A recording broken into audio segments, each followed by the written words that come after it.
Hello everyone, কেমন আছেন? আশা করি ভালো আছেন। আজকে হাফ পাউন্ডের কেকের ফুল ভিডিও নিয়ে চলে আসলাম। সো ফার্স্টে দুটো ডিম নিয়ে নিলাম। এই ডিমগুলো 1 ঘন্টা আগে ফ্রিজের থেকে বের করে রেখেছিলাম।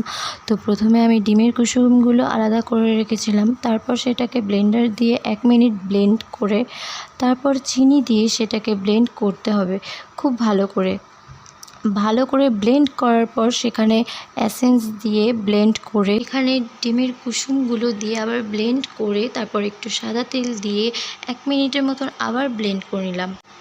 এরপর আগে থেকে চেলে রাখা শুকনো উপকরণগুলো চেলে রেখেছিলাম, সেগুলো একটু একটু করে হ্যান্ডমেডের সাহায্যে ব্লেন্ড করে নিলাম। আস্তে আস্তে ব্লেন্ড করে নিতে হবে, না হলে ডিমের ফোমটা তৈরি হবে না। ডিমের ফর্মটা নষ্ট হয়ে গেলে কেকটা ভালো করে ফুলবে না। তো আমি 10 মিনিট আগে থেকে ওভেনটা লো ফ্লেমে হাঁড়িটাকে গরম করে নিয়ে তারপর কেকটাকে বেক করতে বসালাম।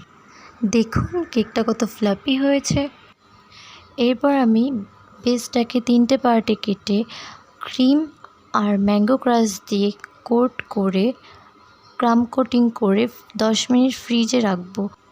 এরপরে ক্রিমের সাথে হালকা ইয়েলো কালার মিশিয়ে কেকটাকে কভার করে নেব।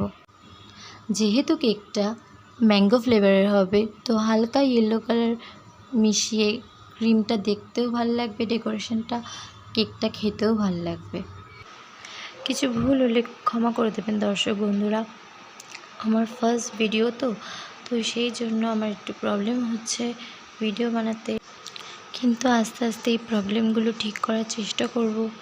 আর আপনারা লাইক, কমেন্ট অ্যান্ড সাবস্ক্রাইব করে সবসময় পাশে থাকবেন, তাহলে আমি খুব খুশি হব। এত গরম পড়েছিল যে ক্রিমগুলো গলে যাচ্ছিল, সেই কারণে আমার ডিজাইনগুলো অতটাও ভালো হচ্ছিল না। সো আমার খুব ভয় করছিল কেমন হবে না হবে, কিন্তু তাও আমি আমার বেস্টটা দেওয়ার চেষ্টা করেছি। জানি না কতটা ভালো হয়েছে। তো দর্শক বন্ধুরা, কেকের ডিজাইনটা কেমন হলো আর আমার ভিডিওটা কেমন লাগলো সেটা কমেন্টসে জানাতে ভুলবেন না। আর please like, share and subscribe করে দেবেন। Thank you.